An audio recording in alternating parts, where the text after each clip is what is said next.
എന്താണ് എൻഡോമെട്രിയോസിസ്? ഡോക്ടറെ, എൻഡോമെട്രിയോസിസ് ഉണ്ടെങ്കിൽ പ്രഗ്നൻ്റ് ആവാൻ പറ്റുമോ എന്ന് പലരും ചോദിക്കാറുണ്ട്. നമ്മുടെ യൂട്രസിൻ്റെ ഒരു ഇന്നർ ലൈനിങ് ആണ് എൻഡോമെട്രിയം.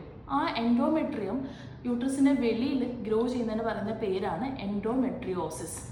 എൻഡോമെട്രിയോസിസ് ഉള്ള പേഷ്യൻസിന് ഏറ്റവും കൂടുതൽ കാണുന്ന ഒരു സിംറ്റമാണ് പീരിയഡ് സമയത്ത് വരുന്ന എക്സസീവ് ആയിട്ടുള്ള വേദന. ഇനി എല്ലാ വേദനകളും എൻഡോമെട്രിയോസിസ് ആവണമെന്നുമില്ല.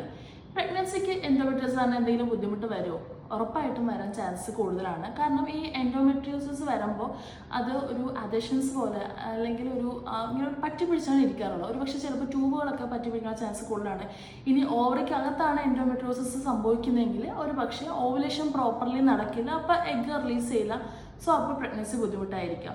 ഇനി അങ്ങനെയല്ല, ട്യൂബിൽ എന്തെങ്കിലും പറ്റി പിടിച്ച അഡഷൻസ് ഒക്കെ വന്നാൽ എൻഡോമെട്രിയോസിസ് കാരണം പ്രഗ്നൻസി വരാനുള്ള ചാൻസസ് വളരെയധികം കുറവായിരിക്കും. സോ എൻഡോമെട്രിയോസിസ് ഉള്ളവരാണെങ്കിൽ ഉറപ്പായിട്ടും നിങ്ങൾ ട്രീറ്റ്മെൻറ്റ്